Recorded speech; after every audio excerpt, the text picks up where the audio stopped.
የእንጀራ እናት። ከዕለታት አንድ ጊዜ አንዲት ሴት በአንድ መንደር ውስጥ ትኖር ነበር። ሁለት ሴት ልጆችም ነበሯት። ትልቋ ልጇ ስቴላ ስትባል፣ ስቴላ በጣም ደግና ጠንካራ ሠራተኛ ነች። ትንሿ ልጅ ቤላ ግን ሰነፍና ክፉ ልጅ ነች። ይሁን እንጂ እናቷ የምትወዳት ትንሿን ቤላ ነበር። ምክንያቱም ልጇ ስለሆነች ነው። ትልቋ ልጅ ግን የእንጀራ ልጇ ነበረች። ስለዚህም ስቴላን በቤት ውስጥ ሥራ እንደ ባሪያ ታደክማት ነበር። ስቴላ ቶሎ ሥራውን ጨርሽ፣ ከዛ ሄደሽ የሱፍ ጥጥ ትፈትያለሽ ብላ ጮኸችባት። በኋላ ወደ ታናሽ ልጇ ሄዳ ቤላ የኔ ቆንጆ ልጅ በጣም የራበሽ ትመስያለሽ፣ ትንሽ ነገር ብይ እስቲ አለቻት እናቷ። ስቴላ የቤቱን ሥራ ጨርሳ ወዲያው ወደ ፈትል ሥራዋ ሄደች። የእንጀራ እናቷ በየቀኑ ወደ መንደሩ ሄዳ በውሃ ጉድጓዱ አጠገብ ሱፍ እንድትፈትል እንድትውል ስለምታደርጋት ስቴሏ እጇ እስኪደማ ድረስ ትፈትላለች። አንድ በከገን ከጉድጓዱ አጠገብ ይኖራል። ስቴላም እየፈተለች ከበከገኑ ጋር ታወራለች። አንድ ቀን እየፈተለች እያለ ጣቷ ይደማ ጀመር።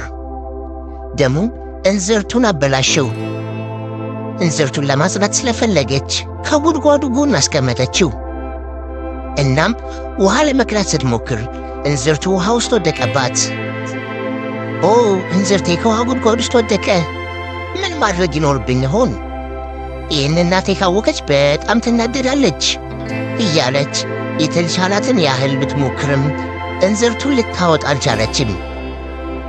ከዛም ወደ ቤት እየሮጠች በመሄድ ለእናቷ ነገረቻት።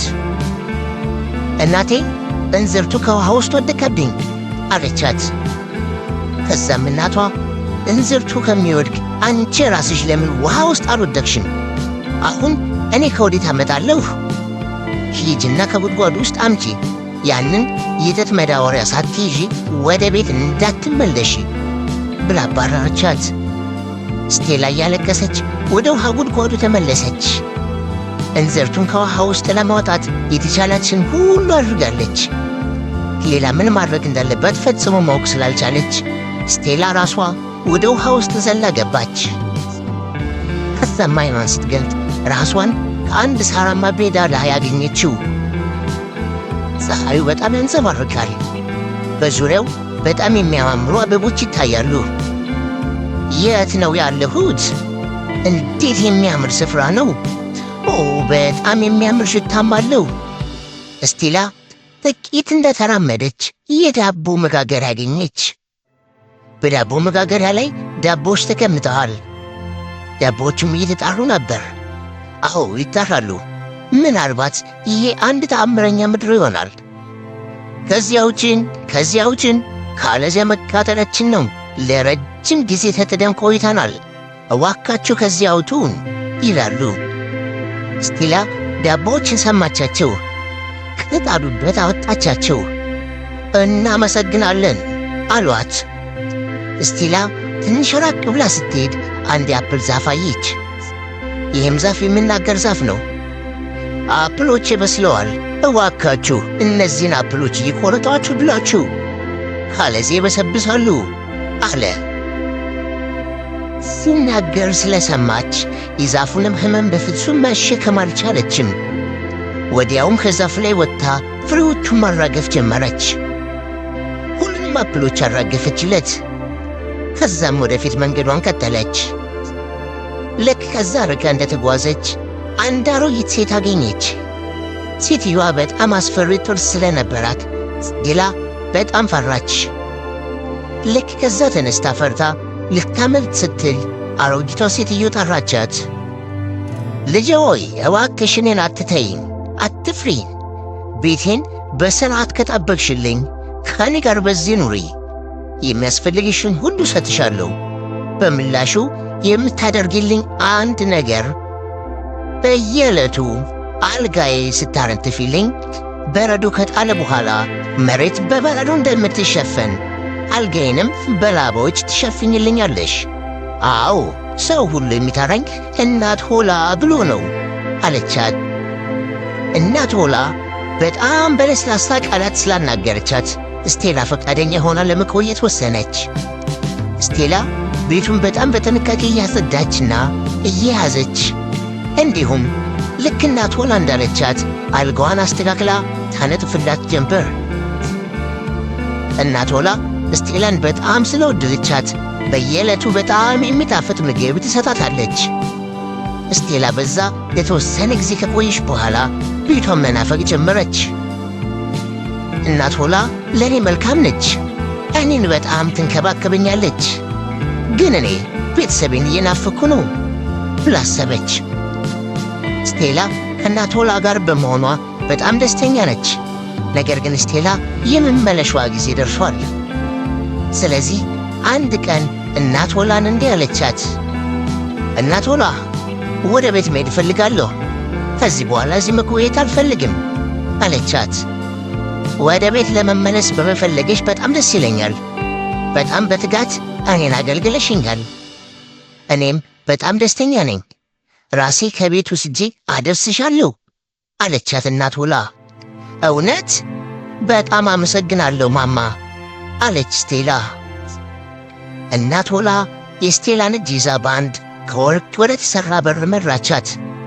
ከዛም ስቴላ ወደ በሩ ስትጠጋ ወርቅ ዘነበላት። ከዛም ሰውነቱ በሙሉ ወርቅ በወርቅ ሆነ። ሃሃሃ ይህ ለአንቺ ሽልማት ነው፣ በፍቅር ስላገለገልሽኝ። ይሄ ደግሞ ከዚህ ጉድጓድ ውስጥ የወደቀብሽ ነው፣ ያዥን ዝርቱን አለቻት። ስቴላ ይህ የምታየው ነገር ሕልም የሆነ እውነት ከማመንና ከመደነቅ ራሷን ማረጋጋት አልቻለችም። በሕይወት ዘመኗ ሁሉ እንደዚህ አይነት ፍቅር ማንም አልሰጣትን። የደስታ እንባ ታለቅስ ጀመር። ከዛም በሩ ተዘጋ። ቀና ብላ ስትመለከት ስቴላ ከእናቷ ቤት አካባቢ ከሚገኘው የውሃ ጉድጓድ ቆማለች። ልክ በቀኑ ስቴላን ሲመለከት እንዲህ አለ። ይኸው መጣች፣ ወርቅ መስላ መጣች እያለ ደጋግሞ ተናገረ።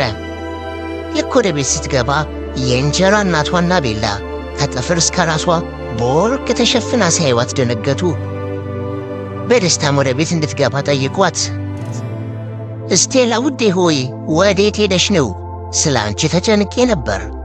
ይህንን ነገር ደግሞ ከየት አገኘሽው? አለቻት እንጀራ እናቷ። ስቴላ ሁሉንም ነገር ነገረቻቸው። እንጀራ እናቷ ታሪኳን ስትሰማ ልቧ በቅናት ተካተለ። ኦ ብዙ ወርቅ!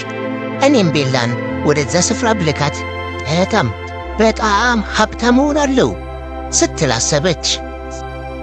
ልክ ስቴላ ላይ እንዳደረገችው ቤላን ወደ ሱፍ መፍትያው ወደ ውሃው ጉድጓድ ላከቻት። ቤላ ጣቷን በሾህ ቀዳ አድምታ መጣች።